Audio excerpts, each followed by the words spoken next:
นับดังที่นั่นน่ะ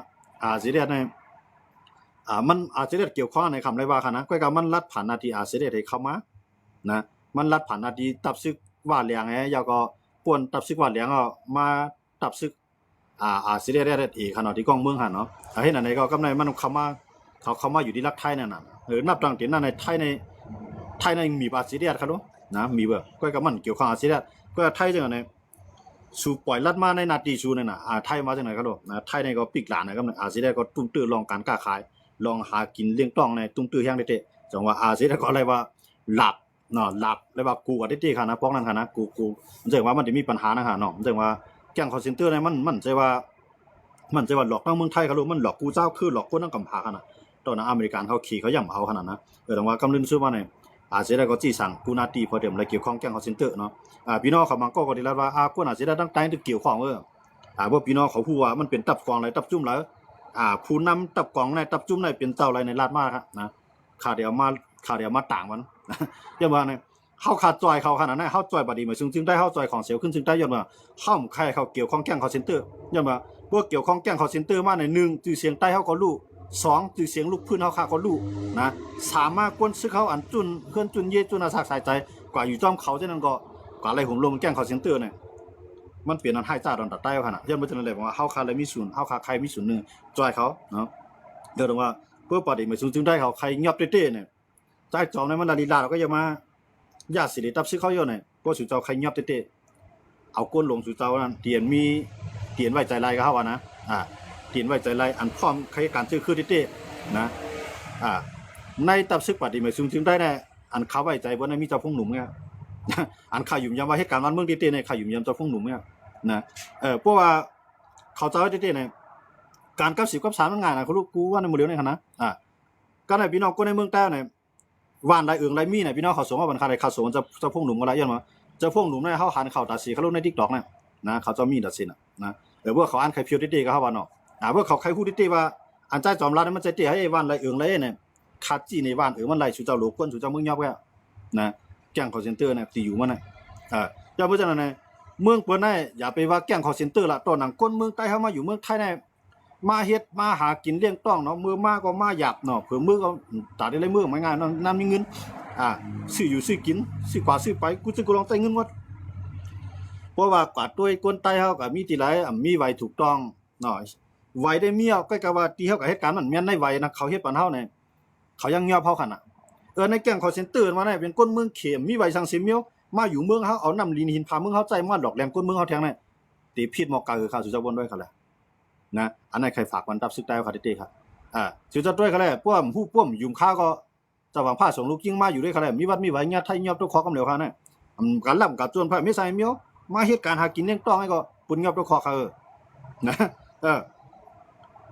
ะก่อนเป็นก้นลงบ่ดีมาซึ่งได้ก็หลายเสียมบานนะพวกมาเนี่ยสุเจ้าอย่าไปมาแนะนำตับซึกนะมาแนะนำคนเมืองได้แหละสุเจ้าได้คู่ตั้งหยาบคนเมืองผ่านมาเมืองไทยเนี่ยหยาบเต้ๆนะเพื่อกับว่าสุเจ้ามาแนะนำตับซึกลูกขึ้นนะได้ของหลวงปองจึงทั้งสองฝ่ายมันงมหลวงปองจึงได้เนาะตั้งเหมือนจังทั้งเมืองไทยเนี่ยเพิ่นมีปักเบิ่งหมายมีคุ้มครองด้วยถึงจุ่มลูกขึ้นเขาลงเมืองไทยเนี่ยนะมันจะซื้อเขาเส้นไหนเขากับเมืองไทยเขาก็ได้รอได้แล้วนะจนว่าเขาได้กว่าดีไรเนี่ยเขาก็ลาเจ้าหน้าที่ไทยก็ปล่อยกว่าได้ย่ามามันเขาสิลุกขึ้นขนาดลุกขึ้นเนี่ยมันมีปักเบิ่งคุ้มครองเขาโลเนาะมันมีปักเบิ่งด้วยถึงมันขนาดมันเจ้าน่ะเจ้าสู้เขาจะได้มาหรือเมืองไทยเนี่ยโหลวัดโหลไว้ก็มาอะไรฮะเขาเป็นตับซึกลูกจุ่มมันได้มีคนทับห้องเนี่ยเขามาอะไรเขาลูกนะย่อมบ่ใช่นะเนี่ยอันดีปฏิมาซึ่งได้เขาวันหมดเลยเนี่ยคายตกเป็นเหยื่อนะคายตกเป็นเหยื่อซึกมันนั่นก็เฮาใครว่านั่นเนาะเพราะว่าตั้งพิษในเข้าในตัวสู่เจ้านำแห้งหนาลาวเนี่ยว่ายามาว่ายาลำว่าปางโตปางร่องว่าแก๊งคอลเซ็นเตอร์ว่าในเพื่อมันก็มามีอยู่ในหน้าที่สู่เจ้าเนี่ยซึกมาในมันเต็มมือหาลอกไล่มีสู่เจ้าน่ะนะเพื่อสู่เฮ็ดจอมเฮาเพื่อสู่จอยแถมเฮาเด่มเฮ็ดสังที่ในเฮาเด่มปันไผฮู้เฮาเฮ็ดโกกันก็การสู่หลวงเงินปันเฮากำไรกำจังคือกำไรกันแล้วเงินปันเบิ่นกำไรเยอะมั้งพวกกับปันเบิ่นเดียวพวกตั้งพินโป้วันเฮากำไรนะมันจังเฮาขาสู่เจ้าก็หันน่ะเจ้าคิดตู่เป็นจังหือเนี่ยเจ้าคิดดูได้ข้าวยุ่มยำว่ามักมีเดือปาติมาซึ่งได้เต้ๆนะเชียงซึกมันก็มีหมอก7-8เที่ยงเจ้าคิดดูนะกำเรือนสุดมาไหนมานมาเอาเครื่องบินไห้วันสวยก็กูน่ะจังมันให้สังไหลเมียวค่ะ อเมสังไรเสียมก้าในปลายไรจอยซึกมันแถมได้ขนาดนั้นน่ะตั้งในแต่ได้สร้างเมืองใหม่สวยกูขึ้นมาในใจเข้าดังเปลี่ยนตลาดปีเมืองค่ะก่อนที่สร้างมาสร้างตึกสร้างขึ้นจันมาเนี่ยนะเปลี่ยนเมืองหางดีหางเล่าเป็นเมืองขึ้นใหญ่ไม่สูงเอาก็ได้มานมาเอาเครื่องบินหมอกเป็น4-5 วันก็ยังนั่นเนาะเอาเครื่องบินมาปล่อยใส่หมดเลยในยกใหญ่หมดแล้วเขารู้ยันบ่จังนั้นได้ปาดีไม่สูงถึงได้ก่อนได้มีเคลื่อนก่อนได้มีตับยิ่งใหญ่มาอะไรเนี่ยกำในเฮามาเอาแก่งคอเซ็นเตอร์อยู่ไว้ทางในเนี่ยได้ปานเอาตัวเอาทั้งซ่านั่นขนาดเฮาขามใครมันเปลี่ยนจังนั้นนะครับเนาะยันบ่จังนั้นเนี่ยได้เฮาค่าใครฝากมันตับซึกได้เฮาค่าอ่าเฮาค่าใครฝากมันตับซึกได้เฮาค่าอย่าไปให้เปิ้นเอาอาเปียตั้งพี่แล้วในปู่วันเฮาขึ้นเนี่ยก็อย่าก็ใจกินเฮาเรียนนะครับเนาะกวนไหนมันมีตั้งพิษเนี่ยกวนมีตั้งพิษในมันก็กะไรเฮ็ดจอมเปิ้นนั่นหั่นเนาะเพราะมันมีตั้งพิษผมเฮ็ดจอมเปิ้นเปิ้นได้หาเงินหาลายมันได้มั้งหั่นเนาะอย่าบ่จังได๋เพราะว่ามันซื้อโยมันเฮ็ดจื้อใจมันเมียนในต่อให้เปิ้นหาตั้งพิษมันก็จังหาสังมันเขาลูกนะมันมาตึกเขาตึกมันมันจังซึกได้มันเลยก็ซึกได้ก็มันใจเนาะมื้อเลยในมันตึกเป็นพ้องขายามเตียนซึกได้เฮาหลมีเชียงกูไผๆกันเนาะว่าโคเขียวว่าโคลายเนาะที่มันได้มันเป็นมันอยู่ที่ซื้อโคใกล้ๆกับว่าน้ำใจใต้แล้วมันเป็นโดดได้เป็นอันเดียวไงใกล้ๆเฮาอย่าไปอะไรมากกว่าหยังเบิ่นม่านหุ่มใจเขาหรอกม่านในมันมีเหล่าเทียมไว้ดังกลางหาวว่าปืนตีไรผูกยาเนี่ยมันปล่อยเข้ากันใน Google นี่ก็มันฮู้ว่าปืนตีไรผูกยาในมื้อเลยในสวนยาในนำเตี้ยๆในเมืองใต้เนี่ยนะอันนั้นได้เฮาก็เลยว่าทั้งคนเมืองของคนเมืองก็ซ้ํมีหลายๆสังคโลเนาะมียาให้เขาแหลนหลายๆลีนะการผูกยาในเมืองที่ผูกยาเนี่ยถามว่ามันตื้นเป็นเมืองขึ้นใหญ่แล้วยันบ่ซั่นมันผูกเอากำไรคนมาซื้อมันขึ้นเอาขายมันภายหลังใน1มันขายบรรลาปาน2มาขึ้นขายมันคนในเมืองหั่นน่ะนะก็ขายคนในเมืองเนี่ยเพราะว่าเคลื่อนไหลจับยาเนี่ยก้นก่อนจับยาก่อนนั้นมันเต็มก็กินก้อนเหลียวมันค่ะนะก้นกินยาเนี่ยเต็มกินก้อนเหลียวย้อนเบิ่งมันเคยมีโก้เขาโลนะเมื่อจามได้นอกเลยบ่อย่าเมื่อเจ็บก็บ่อย่าเมื่อหงางก็บ่อย่าเมื่อคัดก็เนี่ยบ่หูเมื่อคืนก็บ่หูเมื่อไข้ก็เนี่ยเมื่อจามได้ตื่นหายอันไหนบ่มีไอในขี้มุกทั่วไหนหายมันใส่เปลี่ยน2เปลี่ยนนอก2นอกเนี่ยหายก็ได้เห็นอันไหนก็ฮ้องกันกินเอาจับก็เนี่ยบ่จับว่าก็นั่นแหละเจ้ายาก็ขึ้นไหลขายยาขึ้นน่ะก็นั่นกินก็กินขายมันแห้งลูกกวนขายกวนกินยาในมันช่วยเหตุการณ์เนาะมันช่วยเหตุการณ์ก็มันก็ได้ก็ซื้อมากินแล้วก็ซื้อมาขายเพราะมันเลี้ยงหลายกวนหลายก็มักจอมมันเนาะกวนหลายๆก็มักจอมมันก็ได้ขายยามันแสดงว่ามีลูกค้านำมาแทงนะคะเนาะมีคนมาซื้อยามาแทงมันเลี้ยงไว้ไอ้นั่นก็มักยาวะไอ้นั่นก็มักยาไอ้นั่นก็มักยาก่อนมักยานั่นมันไปฮัดกว่าสู่ที่กวนดังก็มันได้ขึ้นมาสู่ขึ้นตีก่อนมันยามากินก็ย้อนว่ามันกูเป็นหู้นะมันไปมักเตโลกูมีมันหู้เนี่ยกูลูกมันหู้เนี่ยกูก้นในขึ้นมันหู้เนี่ยมันได้ซอดแซ่บบ่แม่นมาขึ้นอันนี้เด้ใครก้นดังก็หู้ก็ไหนว่ามันจับเตมักเตมีเปียงเนี่ยมื้อนั้นได้มีลาดก่อมไหลลูกลาดก่อมไหลไผลาดก่อมไหลเอาเปียงตำไว้ในเฮือนนี่ก็สู่คอเอากำนั้นนะพอถึงวันนั้นมาน่ะได้มีมาลาดก็ไผว่ามีลูกมาลาดก็หลาบ้านลูกนะมันมักเตมันปีแล้วโลนะมันเข้าเส้นเลือดมันก็น่ะเพราะฉะนั้นก็ไหนมันก็ได้ก็คุยกวนมันแทงเขาโหขึ้นโหไข่เขาล้มเหลือล้มไม้ในก็เหตุการณ์มาเอาเจ็บเอาขึ้นมาเมื่อมาจามได้เปลี่ยนได้หายได้นอกเลยเมื่อมันยุ่มก็หายอันนั้นก็มากินแทงตั้งในก็คุยกวนมามักจอมมันแทงก็อันก็มักอันนั้นก็ขึ้นเอาคุยกวนมามักจอมมันน่ะใส่มาในตุ้ยเขาได้เจ้ายาในเจ้ายามใจก้นกินยาในเพราะว่ามันมีก้นกินยาใหญ่ๆ2-3ก้อนในใครจับกันก็ทั้งบ้านนะจามเลยครับพวกวันเรียกๆในจังได๋ได้ใครก็ทั้งบ้านยามเมืองมันชนกันได้มันคุยกันได้กำไรยาอันว่ามันเข้าในเส้นเลือดเข้าในออกนะเขาว่าในลูกเมืองกวนในลูกโครงกลางอันสุญาล้ำเกี่ยวเลยบนงวดเขาว่าในลุงฟ้านะอันสุญาล้ำมือพ้องดึกไหลสูนั้นเกี่ยวเลยบนบ่ไหนเขาว่าก็ข้าวกับยำสุเรศป้องก็นะเขาว่าตั้งเกี่ยวนะมีดีนั่นก็เนี่ยครับว่าเขาว่าเนาะสองไรว่ากวนในอ่อนกันมากนะกวนเมืองไทยบนห้องว่ายาเสพติดเนี่ยจังได๋ว่าเสพติดนั่นเนาะบอกว่ายาอันเฮากินมันจังจับเปี้ยนนั่นขนาดความนั่นเนาะจับเปี้ยนในบ่ใต้เอาได้จับเปี้ยนในความใต้จังเปี้ยนในมันจังว่ามาใส่ที่ปลายเล็กแช่นอันนี้ก็บีบกับบีบมาพวกนี้ปุ้งพวกนี้จี้ในพวกลำเลยคั่นน่ะนะบางก็เอานิ้วกลางในบีบบางก็นิ้วจี้ในบีบไว้ในหายไปในมือเขาบ่ลำง่อมๆเลยคั่นน่ะมันชนกันได้ๆมันคุยกันได้ๆกำไรยาอันว่ามันเข้าในเส้นเลือดเข้าในออกนะเขาว่าในลูกเมืองกวนในลูกโครงกลางอันสุญาล้ำเกี่ยวเลยบนงวดเขาว่าในลุงฟ้านะอันสุญาล้ำมือพ้องดึกไหลสูนั้นเกี่ยวเลยบนบ่ไหนเขาว่าก็ข้าวกับยำสุเรศป้องก็นะเขาว่าตั้งเกี่ยวนะมีดีนั่นก็เนี่ยครับว่าเขาว่าเนาะสองไรว่ากวนในอ่อนกันมากนะกวนเมืองไทยบนห้องว่ายาเสพติดเนี่ยจังได๋ว่าเสพติดนั่นเนาะบอกว่ายาอันเฮากินมันจังจับเปี้ยนนั่นขนาดความนั่นเนาะจับเปี้ยน ปลี่ยนในบนใต้เอาได้ถ้าเปลี่ยนในความใต้จังเปลี่ยนในมันจังว่ามาใส่ที่ปลายเล็กแช่นอันนี้ก็บีบกับบีบมาคนนี้ปุ้งคนนี้จี้ในพวกลำได้ขนาดนะบางก็เอานิ้วกลางในบีบบางก็นิ้วจี้ในบีบไว้ในหายไปในมือเขาพวกลำก็ง่อมได้ขนาดเหนียวนอกๆเลยฮะพวกเขามักมาเตี้ยนะได้ไม้ห้องพันผมเคยมีเหลือนะก็ไม่น้ำมันใส่น้ำมันหุงข้าวหุงผักผมเคยมีเหลือนะไข่บูไข่ควายแผ่นไว้จอมขาจะได้ผมเคยมีเหลือนะเตียนไข่ไว้กำลังมาจังหวะจังหวะครับมันทราบว่าขนาดมันดูได้มีแค่ว่านะขี่ไก่ความจะในความรอดไหนบ่ได้มากอ่ะใช่ไหมขี่ไก่ความเนี่ยมาเฮ็ดยาช่องเขาโลนะแต่ว่าจะแน่ๆมันเกิดขึ้นในยาในย้อนมือสานในมันแต่ว่าอันก้นผูกยาในเมืองเขาเนี่ยสุดยอดด้วยกันแหละเมืองตีผูกยาน้ำเนี่ยมันเป็นเมืองขึ้นใหญ่เลยครับเว้ยเป็นเมืองกอดผาทั้งนั้นนะเมืองปากีสถานเมืองอัฟกานิสถานเขาเนาะเมืองอย่างนั้นเมืองตอริปานเขาจะได้ผูกยาน้ำหนักนะเมืองเขาก็ขึ้นใหญ่เลยครับก้นเขาผูกทั้งขายทั้งกินเขาด้วยขี่เขาก็มือหน้าเนี่ยเขาขาดได้มาอยู่กรุงเทพมันขี่เขาได้เนี่ยมือปานอังกฤษเขามาขี่มาวันเมืองเขาเนาะมือปานขี่เกี่ยวปานเอามาขี่วันเมืองเขาเนี่ยเอายาลำยามายาอีเจือนเปลี่ยนเพศของเมืองเขียนนั่นปันก้นเมืองเขกินนี่ครับพวกกินยากินผีหน้าเนี่ยมันมีตังใครลุกพื้นว่ามันมีนะมันมีก็เหมือนเมายาแกวะนะโอ้พี่ไพ่บ่ได้จ่ายค่ายก็ดีก็เฮ็ดอันไหนก็ดีก็เฮ็ดหน้าก็ดีเนี่ยเฮ็ดสดนี่ก็เฮ็ดให้ก็ดีเนี่ยมันกว่าไล่จอกจังเปียบเขาแง่วะนะมันมาเขียนเตรียมเนื้อพี่ไพ่มันแง่วะพวกมักยาเอานะเพราะเป็นการเป็นงานกันใหญ่แต่ว่าได้หาเงินหาต้องส่งลูกก็เฮ็ดน้องเมืองในเมืองดันวนเอาเพิ่นเลยจับติดตัวยาอย่ามาเจออันไหนยาเนี่ยเปลี่ยนเครื่องมือทางการเมืองยาในเปลี่ยนเครื่องมือทางการซึกมันจังเขาอยู่ดูแดง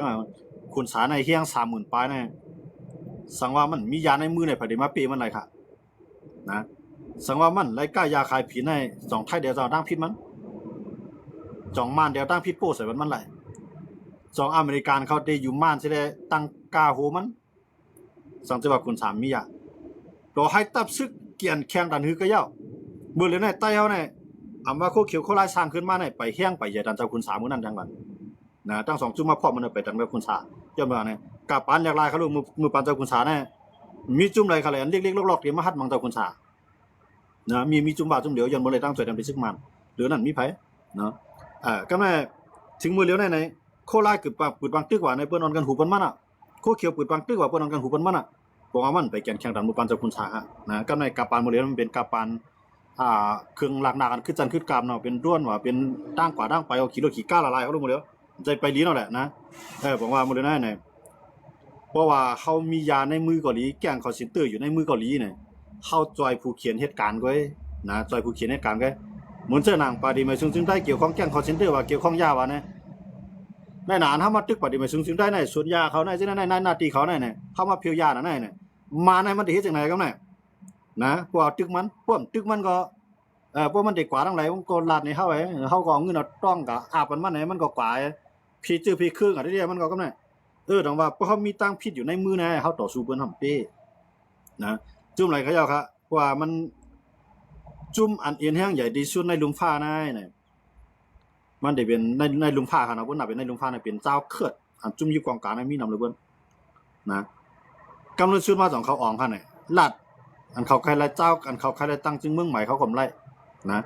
เพิ่นคนนี้ว่าเขากล้ายาว่าสั่งไว้ให้ในงานล่ะนะกำในไอเอเขาใครลาดอิสลามมุสลิมในไอเอในก็เชียงใหญ่น่ะกำลังซื้อมาเพิ่นว่าเป็นผู้ก่อการร้ายในเพิ่นเอาเครื่องบินลงยื้อใส่กำลังซื้อมาได้แตกกันกว่าสีว่าตั้งนะไอเอก็นะอันอยู่กับแตกมันต้องว่าในใต้เฮาได้เนี่ยเพราะอันลุกขึ้นที่เนี่ยใจเฮาหลวมีเงินแลเฮาเลยกล้ายาเฮาโหลดมีกองแลเฮาเลยปล่อยไว้แกล้งคอลเซ็นเตอร์เสียไรเงินกินแกล้งเอาเนี่ยมันเปลี่ยนอันเรียกๆกันแกนะเพราะใครมีกองน้ำ7 เขตนาทีกว้างๆมีเฮียงซึกพร้อมกันเอาคู่ของเนลินไตลินแนะนำเอาออกขายไล่มาพวกป้องก้นเมืองพวกป้องก้นตี7 เขตรวมมันก้นเมืองกองในที่นำเรือนเฮากายาขายปีนอย่างนะก้นเมืองคั่นน่ะอันอยู่เมืองใต้มามาอยู่เมืองไทยเกาหลีเมืองเขเกาหลีกำนำได้อันเป็นมาอันมาตั้งเฮือนได้กำนำได้มาตั้งเมืองไทยคั่นเนาะตั้งเมืองเขเนี่ยเพราะว่ากว่าเป็นโคในตั้งเมืองเขเนี่ยเพราะสุจังเพราะมีนาการกว่าก็ได้เป็นก้นตัวรถแล้วเนี่ยมันก็ยิงเนี่ยมันก็จ่ายเนี่ยกว่าไปกว่ามันก็ใครเพราะว่ากว่าตั้งเฮือนในจังเมืองไทยเนี่ยมีเพราะมีเมืองเขเนี่ยมีเต็มใจงเพราะมีอย่างในเมืองไทยซ้ำมีล่ะเนี่ย เมืองไทยเนี่ยมันเป็นเมืองไทยเมืองสวนแหมก้าเนี่ยจอมห้วยจอมหลอยจังได๋มันมีที่อยู่ที่เช้ากว้างน่ะนะเฮ็ดไร่เฮ็ดสวนเนี่ยเมืองเขตเนี่ยไล่เขาลงกว่าเฮ็ดไร่เฮ็ดสวนในห้วยในหลอยเนี่ยยาถึงคือป่าไม้เขตเนี่ยเงียบกันเลยเขาแหละปัญญาละป่าไม้เขาเขตเนี่ยนะกำไรเมืองไทยเนี่ยเขายากอ่ะก็มีเนี่ยเอากวนเจ้าคือไตเอากวนกูเจ้าเครื่องเลยเนาะอยู่จอมร้อยเนี่ยเพราะกันลีด้วยเนี่ยเฮาได้หันพี่น้องปาโอ้ยพี่น้องใต้พี่น้องตาอ้างในเมืองเกียงใหม่เนี่ยนำเด็ดๆค่ะในครั้ง3-4 ปีมาเนี่ยย้อนเมืองครับนึงไหนเขาปลายซึกนะพวกลูกเขาปลายก็มันรอดเพื่อปอเมียงถึงมีในเพิ่นเอาปอเมียงกว่ามันพวกลูกมันก่อยต่างเมืองเอาในเพิ่นเดียวปอเมียมันนะก็ในเพิ่นเอาปอเมียปุ๊บในลูกใต้มือในปอเมียในตุกข้าวครับเนี่ยจะมาจังได๋ปอเมียก็จำเป็นก็ได้ปลายลูกมันมือเขาลูกอันนั้นก็ลองนึงอันใต้เขาอีมาลองเก็บซึกได้2อันที่ใต้อีมาในยานะยาในเฮ็ดให้ใต้อีคนเมืองใต้อีมาย่อมมาทางไหนเพราะว่ามันอยู่ในบ้านในเมืองเนี่ยโผมันก็กินยามีทำเหตุการณ์เก็บหอมๆเก็บหอมๆมันก็ซึกคุ้มไหวผมตอนในนุ่งนะอ่อนกันเมียดังนั้นเปียงเงินในหลวมีไว้ตาสินะกำว่ามุนเจ้าคานมาตาหลูจ้องกันนั่นคิงเหียงเฮาก็หลูจ้างคิงกลางเฮาก็หลูเมียงซึกก็ย้อนเข้ามากันในบนเก็บซึกเขามีเงินปันก่อมไรเนาะบ่มีซึกปันก็เลยหาเงินเมียงบ่มีเงินเมียงก็แล้วเข้าทางเตียนอันนั้นก็เฮ็ดให้มีปัญหานะก็ในพวกคนในนาคือเฮาสมัครยาแทงในการงานของบ่เปลี่ยนเนาะนะกว่าซ้ำกว่าคำมาก็ซ้ำมาลึกเนาะกว่าก็ซ้ำกว่าลามาก็ซ้ำมาลึกเนาะเป็นการเป็นงานสังบ่กว่าก็เปิดเด่นออกขึ้นว่าก็เรียนบ่ใครอ้วนเนาะแหละจวกก่อนได้พักเปียมเหตุการณ์ได้เหตุการณ์เหมือนอิ่มยาให้เขาแหละนะนั่นก็ในนาคือนำจังปกป้องเขาก็ได้ผมจังปกป้องเขาได้ลูกล่างก็ตีอยู่เฮือนไหนก็ไปก็เฮียนก็สอนผมจังก็มีเงินส่งกันกันไหนก็ลูกล่างก็ปลายกำลืนมาซุนมาเนี่ยมือจาได้มือมันตึงมีแข้งได้สู่ใครกว่าก็กว่าละเมืองไทยไหนก็กว่าเขาพวกเขาตึงมีข้าวกินเนาะเนี่ยเหมือนตึงมีแข้งได้ว่าอะไรเนาะกำไหนลูกล่างนางเมย์2หมด2เมืองไทยหมดกำไหนไหนกำไหนพวกนั้นมาเมืองไทยไหนมันจะว่ามาปี2ปีได้มือขึ้นเขาดูมันมาอยู่ในตีใน5ปี10ปีขึ้นเดือนละลายนะกำไหนพวกลูกเมย์มาแบบมาไหนกำไหนมันก็ใหญ่ว่าเม็ดเขาทำว่าเม็ดงานมาเคี่ยวงานก็สอนมาร้อยๆเนี่ยเด็กเอายาเฮ็ดเที่ยงให้กับเหตุการณ์นั้นเปลี่ยนแล้วเหมือนตึกหนุ่มได้ไรเมื่ออายุ35ขึ้นเนื้อได้เอายาเฮ็ดเที่ยงให้เหตุการณ์อะไร60 70มาเนี่ยลงเฮือนในผู้แข่งขันใจน่ะกำนั้นจังคือกำนั้นนะมึงกูปอกได้เขาว่าคนกินยาเนี่ยคือเขาได้เปียดยาเขาได้เขาเปียดซัวนั่นน่ะคนกินยาเนี่ยนะเผื่อมันได้เปียดยาเนี่ยมันได้เปียดมีมันน่ะนะก็ในมีก็เย็นหลายซ่องกำลืนสุดมาก็เลยเรียนตัวมีขึ้นอีกเหรอนะก็เลยเปียดยาบ่กำลืนสุดได้จังหวะมีไว้บัดมื้อน่ะหน้าก็หลูต้วยหลูเฮ็ดสวนก็หลูลุ่มลาวัวควายก็หลูกะฮอลูกลานางเมได้ซ่องบ่ดอกกำนั้นไว้นั่นนะกำนั้นดีๆค่ะย้อนบ่ทางนาคือเนารู้นะย้อนบ่ยาคั่นน่ะมื้อไปมักยาได้ผู้ฮักมีเปี้ยงได้คั่นน่ะผู้กะม่านตั้งเอาไม้ไขพักไว้เนาะมีกะม่านตั้งเอาไม้ไขพักไว้นะพวกมีกะสักสิวไรโคก็ผู้ก็ให้ไขพักนี่จอยกันปีนี้เป็นเฮียงมึงไปมักยาได้เพิ่งมักยามาได้มีเฮ็ดข้าวผักสุกบ่ดาลูกหาห้องมากินข้าวไว้ก็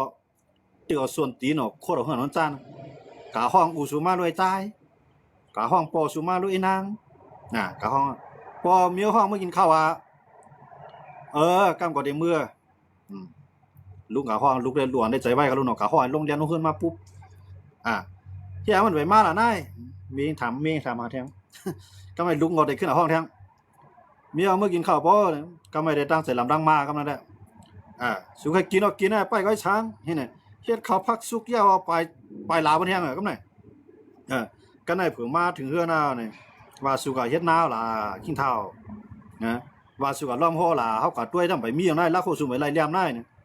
ลาดที่ว่ามันได้กว่าดังหน้าน่ะเพิ่นกว่ามามันมีขึ้นได้โกมันน่ะกินยาส่วนตีนกกวนนั่นน่ะเดี๋ยวมาหน้าขึ้นรู้คั่นกำนั้นรู้ก็ได้มีคนยิงน่ะเย็นแล้วก็รู้เนาะซื้อโคก็รู้ซักเมียงตื่นมานำเนงก็รู้ตั้งปันข้าวผักรู้สุกไว้ก็ได้หุงสุกแล้วห้องกินไปเปลี่ยนมาไปมากครับแม่ผู้หญิงเย็นไรก็ได้ป้องก็ได้กว่าหาสัตว์ใช้นั่งไรหมู่ไม้ปอกกว่าหาตายเขาอยู่นี่ไหนคนยิงกับรัดเดียวอะไรก็แม่นะเมื่อจ้าในรัดเดียวอูสูเฮาเนาะคนนึงสูคนนึงเฮามันนั่นนะเผื่อมักยามาได้มันใจจังนั้นเนาะเว้ยนั่นนาขึ้นยุงในก็ได้ลูกลานางมีก็เย็นแล้วซ่อง นะป้ากันปายเนาะอันนั้นขายได้ก็ขายขายได้ก็ซ่องบางก็มีเงินมีคำลักเอาเงินเอาค่ามาซอดแซดมันเบียดได้กว่าแบบพวงน้ำตาจิโรเขาทั้งเฮือนกำเดือนซุนกันเลยตามจอมมาขายขึ้นเมืองไทยเนี่ยพวกมาเมืองไทยเนี่ยได้ยาวๆจังมือขึ้นเอากำไรย้อนเมืองตั้งเฮือนของอะไรขายเป็นมรดกมีอินไม่วัดอันขายอะไรก็ปันปีปันน้องยิ้มไว้จังมือขึ้นเอากำไรผมจังมือขึ้นเอาในของมาทางในน้ำมัน1เตาก็เอาถั่วดินเฮางานดอกงานลำเขาก็อินไล่เขาลูกน้ำมัน1เตาก็เลยเสื้อนะกำไรรถเครื่องนึงลำก็หลัวกำไรบ่มาอยู่เมืองไทยเนี่ยรถเครื่องว่า5 6 7หมื่นนึงบ่เดียวนะกำไรตาได้ไล่รถเครื่องนึงลำก็ง่ายนะหาเก็บมาหอมๆมาเนี่ยกำไรตาได้มีเงินนำใจง่ายกำไรกาวัดกาไว้นึงก็ได้20,000 2ก็40,000จังเมื่อกำไรลูกก็มี2 3ก็ลูกขึ้นโรงเรียน1ก็ใน1วัน30 40 50จ่ายกูวันปลายม่อนๆจังเมืองใต้เฮาเอากำไรกลุ่มเอาเงินเฮามาเฮ็ดลูกก็โหลเลี้ยงลูกขึ้นโรงเรียนเนาะ2ก็ผมมีก็โหลซื้อรถซื้อกาใส่มาก็ขาดหอกขาดเฮือนกรรมการนำกาไผก็กาขึ้นกูวันเขากาเข้ากาพักก็วันมือกูบอกได้วัน20 30ปอกกินมื้อเหลียวนั่นป้อ1ตาก็ใครกว่า20 30บ่น่ะที่อีสุดมันน่ะ1จอกเนาะนั่นกำไรเฮ็ดให้คนเมืองใต้เฮาเนี่ยอำจังปอกขึ้นเมืองใต้นะอย่าไปว่าเขาไปซื้อไปคือละล้านเขามาเมืองไทยเนี่ยขำใจนะเขาไป1ย้อนเบิดซึกได้เก็บซึกกว่าน้ำหนาย่อมบ่พร้อมกันตึกกันหิมกันอันนั้นก็ตายไป2กำไรยาผินยามายาล้ำเนาะป่วยลูกใต้เขาอยู่เมืองใต้ก็มักยามาเนาะเพราะว่าผูมันนั่นก็ปอมันเมียมันอมปอมันผูมันอยู่เมืองเฮามักยาล้ำเนาะก้นหนุ่มมักยังก้นหนุ่มซ้ำมักยามาก้นเฒ่าก้นข้าวก้นเก๋ซ้ำมักยาล้ำกำไรซ้ำมีป้าแทงก้นหนุ่มเฮาซ้ำว่านางยิ้มว่าก้นใจ KTV กว่า1ปอกเสียง 7-8 หมื่นเป็นแสนเนาะที่มันน่ะแสนขึ้นเหนืออยู่มื้อเด้อเนาะอันมาแทงก็ได้ปางเปล่าปางล่องเนาะมาโคกๆมาคักๆบ่อยไหลมีกูปล่อยลองซุ่มแทงอันไหนมันใจเส้นทางขึ้นยาวเสียเมียวหรือฉะนั้นเนาะยามาไปด้านป้วนยาลำไปด้านเสียงเนาะกำไรปังต่อบางร่องก็ซ้ำเรือง KTV มาแทงอันห้ายหรือนั่นก็มาแทงแกล้งขอสินตื้ออำเภอดีกว่ามื้อหลายล่ะคนเมืองใต้เฮาปลายโพเพก็ปลายหาโปมื้อปลายหามีก็ไงจังอื่นน่ะมีตั้งเรือครับลูกนะอยู่เมืองเฮาเก็บซื้อกว่าเนี่ยบ่ไหลลุงเอาลุงกว่า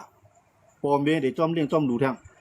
นะเพราะว่าลูกมันอยู่เอาเงียบไรปองเอาปองเงียบไรเมียเอาเมียเพราะเอาเมียเนี่ยบ่สู้เอาก็นะเมียเนี่ยอยู่ไปทางเฮือนก็อยู่ไปทางเฮือนก็พันละโคกวนใจ1,200 กำกวนยิงใน1,000เป็น10 กำเลยก่อนได้ขาดกว่ากันแห้งหนาแท้งมันนะตาได้เลยละโคก็แล้วนะละโคกวนใจแหลมอยู่แหลมล้นละโคนั่งยิงในต่างข้อมือลูกอ่อนนะว่าเขาว่านอนนะหำจะทางได้นั่งยิงเอาอยู่เด็ดแกงกำไรขึ้นนั่งยิงอยู่เฮือนในกวนใจก็เฮ็ดซึกในลูกก็2-2 4-4น่ะคนเมืองเฮาเนี่ยมีลูกนำแฮนะกำมาตั้งในก็ลูกกว่าตั้งในก็ลูกปั้นน่ะมันสิว่าเพิ่นก็เฮ็ดซึกเอาเพิ่นดูดบรรณาเฮือนมันใจลูกนะไล่จอยไล่เทียมไล่ขึ้นไล่ท่ามไล่จอยกูจึงก็มีก็ไหนโหมันก็เฮ็ดซึกว่าไหนกาซิลิก็มีสัวเมมันก็ซ้ำอีดูโผมันหาเงินปานเนอะนะก็อยู่จังไหนพวกเอาก็โลนายการเนียดเขาเที่ยวนายเนี่ยก้อนอยู่ตั้งเฮือนในทุกวันนี้แหละก้อนก็อยู่ในซึกนั่นแหละจังเหือปลายของเมืองไทยว่าปลายก็สู่ปลายจอมห้อยละนี่ไหนกำไรลูกลานางมีปลายไหนผงปลายจอมมากำไรปลายออกซึกมากำไรที่ไหนก็นาเฮือนเอาลูเฮือนเอาก็ตกกว่าในกำมือเบิ่นน่ะย้อนบ่จังอะไรต้องว่าจังนั้นน่ะยาน่ะอย่าไปถามว่าเฮากินเอาเกี่ยวไอ้ขึ้นมื้อนี้ปลาเนี่ยมันมาใจเขาหรอกเอาหน้าเฮือนเอาลูน้ำตาเอาตกอะนะก่อนอะไรกินได้มันก็ได้เกี่ยวมืออะไรกินเอาเพิ่มอะไรกินมาก็ขี้มุกน้ำตาทึๆท่านๆใจกันน่ะบ่บนพวกเกก้นเกกลางก้นนำของแคทกว่ามักยามากว่าเงานอนเขาโลดนี่นะก็ไหนว่ามักยาตายางปีมาไหนเพิ่นเอาปางตะบังลองมาปานบังแท่งมีโวขายโวมีควายขายกายครับนี่จังคือพวกกองนาเฮือนมันนะครับยังไงสิเลยว่านาเฮือนเอาก็ลูกกว่านี่สุดท้ายด้วยก็เลยอันตึกอยู่ไว้ในเมืองใต้จังนั้นน่ะเฮียนกันอดทนมีคนอยู่เมืองเขมมีคนอยู่เมืองไทยไปปั่นที่เดียวน่ะว่าคนอยู่เมืองเขมเมืองไทยว่ามาแล้วพ่อเมียผัวนายมาอยู่เมืองไหนละมีเสียงอ้อมอึบเขาอยู่นะเขามาเฮ็ดการเมืองไทยกำได้ส่งมือเคลื่อนได้มีปอเขาก็ผมนี่ก็บ่ได้ผิดกันน่ะเนี่ยมันก็มาปล่อยลูกกันไว้ทั้งหลังได้คั่นน่ะซ้ำขึ้นไปเนี่ยมันก็ขึ้นควยเนี่ยกำอ้นมือบันดังเฮือนไหนตั้งไหนก็ซ้ำว่ากาวาดว่ากาไว้ว่ากาผ่อนรวดผ่อนทูผ่อนก้าทูได้มีเหงากะเฮ็ดมาเลยหาเงินใส่บันจ่ายบันดังหลังเนี่ยเฮาก็มีปอกตั้งเฮือนก็มีปอกกำดูซื้อมาตั้งไหนก็มีตั้งพุ่นก็มีเอาหงหลวงห้างล่างกำไหนตายเฮานั่นน่ะเพราะว่าจัดปานเฮาเนาะกำไรเจิ้นหมอกล้าหมอขายก็กำไร กิ๊กในก็โหลช่างกิ๊กนั่นก็โหลช่างกิ๊กนั่นก็โหลช่างในโหลช่างขอนังกับกูกิ๊กก็กำไนนะกวนอันการขายก็สักทีบ่เคยเป็นก้นผาเนอะนะก้นผามันก็บ่เคยยืนเป็นก้นย้อนน่ะนะบางวันในพวกแล้วก้นเท่าออกไปก็อยู่นอกบ้านแล้วก็มีอ่ะจังนั้นน่ะเฮาเกิดขึ้นในประวัติศาสตร์ปานใต้เขาในจังหวัดศึกใต้เฮาหลวมีตั้งฮู้การเมืองติเตหลวมีตั้งฮู้การทางเดือคือติเตอำใจว่าตึกเยื่อหมัวเบอก้านมังฮัดตึกฮัดตายฮัดอองเป้เนี่ยมันใจกะปานมาเนาะมันหนูเลยบ่พูดว่าดีเลยคนเมืองฮัดอยู่ฮัดกินแน่น่ะเขาอยู่ให้มีรองห่มลมเนาะรองห่มลมมีปางต่อปางร่องก็อย่าไปให้มันเหลืองแห้งน่ะเนาะก็ในKTV จังได๋เขาว่าเขาได้เพียงก็เอาเพียวเตี้ยหมู่เนาะเขาว่าเขาได้เพียงKTV เนี่ยก็มันเป็นตั้งเกียกทรงลูกอ่อนเขาลูกคนหนุ่มคนกวนเอาคันในพวกคนหนุ่มเฮาตัดปานรั่วในตาได้มาปกป้องนาเฮือนนั่นเป็นแล้วนะตาได้มาปกป้องนาเฮือนนั่นเป็นแล้วพวกคนหนุ่มเฮาเนี่ยก็จับติดยาว่าจับติดเหล้าว่าปังต่อปังร่องในตาได้ขึ้นมาปกป้องพอมีมันจังเฮ็ดอย่าไปว่ากับปกป้องลูกมันน่ะกำเลือดชุดมามันได้ละย้อนกินพอมีมันต่อบ่ตายบ่น่ะนะว่าพอมีปองเป็นไรนะพอมีปองเป็นไรก็ออกเคลื่อนไหวก็ปานตั้งใบพอมีแทงนะอันจะได้เกิดขึ้นในเมืองใต้ครับนะย้อนมาจากนั้นในข้าวเฮาขายตับซึกใต้เฮาขายในยามาอย่าไปขายยาล้ำอย่าไปถามว่าเฮ็ดยาล้ำบ่ได้มักมีบ่เฮ็ดยาล้ำเลยมักมีในเมืองตะลิปานเมืองปากีสถานเขาเนี่ยขึ้นใหญ่นายาวเนาะเขาจะได้เป็นเมืองเฮ็ดยามาเฮ็ดเป็นเมืองเฮ็ดยาล้ำนำเนาะเมืองเฮาคันก็เฮ็ดยาล้ำนำน่ะกวนนั้นขายยาล้ำให้เป็นสถิตรีกว่านั้นมีเอติครับผมสิว่ามีก็มีเอติกวนขายยาในกำนำเนี่ยเปิ้นฮู้ว่ามันเฮ็ดย่อมเรื่องเลยยาในเปลี่ยนอันพิษปักเปิงลุมฟ้ายาก็เปลี่ยนอันพิษปักเปิงจึงเมืองยาก็เปลี่ยนอันพิษปักเปิงกูคือจุ่มไหลยิบกองกลางก็บ่ฮู้ว่าก็ในกินยาก็ในขายยาในตึมมีดังพิษดินะต่อให้เขาเป็นคนขายเขาเป็นคนกินก็เขาตึมนี่ว่าคนกินน่ะเป็นคนพิษดิก็ย้อนเมืองครับบ่เขานี่ว่าเฮาสู่กินยาย่อเพราะกว่าเฮากับใครก็อยู่ในคอกนะเฮากับใครอยู่ในซึกมีเงินตันคือก็จอมขายบ่มีกวายป่อนั่นก็ถูดมันมาคำจะว่าย้อนเขาลงย้อนปาก2ปากแสนใต้เฮาเนี่ยมันก็ในเงินปาก2ปากแสนเนี่ยตาได้หามาเนี่ยมันจะลงง่ายนะย้อนเมื่อมันได้ใจจ่ายกูลองการกึดการท่ามเนาะตั้งแต่คิงกลางคิงหินแสมาแสก้อเนี่ยมันบ่ได้ช่วยหมดเขารู้นะย้อนบ่จังได๋กำไดเพราะว่าก็ได้เฮ็ดยาเนาะมือมันไปมีได้เปิ้นปล่อยมันขายก็ให้มันเป็นก้อนหาเงินนำกันให้คนในบ้านมักยานำก่อนเปิ้นปล่อยขายให้คนในยามว่าคนในบ้านเมื่อก่อนกินยาซิ่งก่อนมื้อนั้นได้เปิ้นสิมายอบบ่มายอบปุ๊บเนี่ยคนกินยาก่อนนำได้คั่นน่ะกำไรนายก็ขายก็มีได้กำไรนำยาการเมืองเบิ่นไรที่ไหนกำไรคนในบ้านนั่นก็มักยานำหนาสนใจกับกำลังการเมืองนี่กำไรนายก็ขายเป็นคนในบ้านในสวนได้เงินนำหนาว่าเอาเงินมาซื้อหมากกองมันเปิ้นหางแฮนแทงคนเฮาได้หาเงินนั่นเปิ้นให้กำลิงสุดมาจังเบิ่งยอดบ่มีทางพี่น่ะเปิ้นลาดว่าเมื่อในกายาขายผีเนยยืดโคเฮิรนเปิ้นหวานเมื่อเนี่ยจังว่าหึงเบิ่นเขารู้บ่มันมีเงินมาถูกก็ถูกแหละมีถั่วอะไรขายถั่วมีนาอะไรขายนามีกวายอะไรขายกวายมีสังอะไรขายนานะครับเนี่ยตาเด็กก็ถูกโตมากขึ้นเนี่ยต้องว่าเปิ้นปล่อยบ้านเฮาเป็นเหยื่อการเมืองมันครับก็ในบ่เฮ็ดจังได๋ติ๊กเนี่ยเฮาสิปกป้องกันได้ครับคนเมืองใต้คันเฮ็ดยามาในเฮ็ดยามาแต่ยามาได้หมอเฮ็ดยาล้ำนะคนซึกเขาเฮ็ดยามาเนาะคนเมืองก็เฮ็ดยาล้ำก็เนี่ยเอายาล้ำเนี่ยก็ต้มเป็นยามาเนาะก็ในเปิ้นเฮ็ดจังนั้นเอาเนี่ย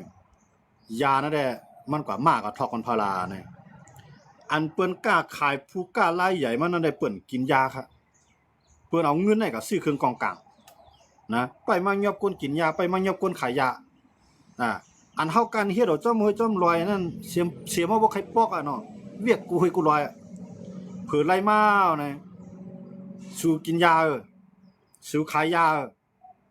โคเฮิรนเอาเป็นโคเฮิรนเปิ้นกับไหนไห้หน้าเฮาเป็นไห้หน้าเปิ้นกับไหนเปิ้นได้เปิ้นไล่ยาก็เปิ้นไล่ขายเปิ้นขายยาบ่ได้เงินกว่าเปิ้นกวนเฮามักกว่าเพราะว่าจัดปานกวนเฮาเป็ดล้านเอาเฮิรนเอาแตกใหญ่กว่าอันนั้นก็น้ำเมียตานน้ำเมียน้ำต้นตัวไข่บ่ดีเปิ้นเนาะนะก็ในเปิ้นโหลซึกนี่ก็เปิ้นมาหายอบยาในเปิ้นมาเจ็ดด้วยเยียวยางก็เปิ้นเจ็ดด้วยเยียวออกสีเปิ้นออกสีสีซอมนะเปิ้นออกสีซอมมาก็เมื่อได้กินยาเอากว่าอุปกรณ์ที่ตับอำลาดเอาไหนก็อยู่ที่ไรก็ปันเปิ้นฮู้เอาก็เฮ็ดซึกเวทนะก็ในบ่เห็นอันนั้นในก็ในเคียงซึกก็เปิ้นไล่เคียงเงินกาขายยาเปิ้นก็ไล่ก็ในมายอบกวนขายยาในก็ไล่เงินมันกว่าแทงกับถูดเอาแทงก็ไล่นะไล่กูจิกูลองนะจังว่าเฮาได้การเฮ็ดบันเปิ้นเฮาซุ่มลุมๆยาวเพียนลีนเฮาก็เปิ้นเอาให้นาวก็เปิ้นยึด เคลื่อนเยี่ยวก็ลู่ย้ายกวนเมืองก็อะไรไปเนี่ยอันนี้ก็ใครมันเป็นสิกรรมอันนี้ก็ฝากปันผู้นำตับซึกเขากูจุ่มบ่เพราะว่าฮักจือคือติอยู่เหตุการณ์วันเมืองติอยู่ใครให้จอมปิวเฮานั้นปกกุฏิเจ้าหนังเปิ้นอยู่ใครให้ใต้เฮานั้นฮือเฮืองเจ้าหนังเปิ้นอยู่ในได้ก็ให้สุเจ้ามีต่างหูทางการเมืองนำน้ำมีต่างฮักเหนือจือคือวันเมืองขานำเสิแลให้จอกคำป่นไหลลอกเหี้ยวอันเปิ้นกลางไว้เกี่ยวกับเรื่อง ยามาปางตัวปางร่องยาล้ำโคมบ้าแกงคอเซ็นเตอร์ป้อมใครการฮือละลายก็ดีป่องใส่ยาวอันนี้ก็ฝากวันตับซึกแล้วครับกูจุ่มๆค่ะเนาะ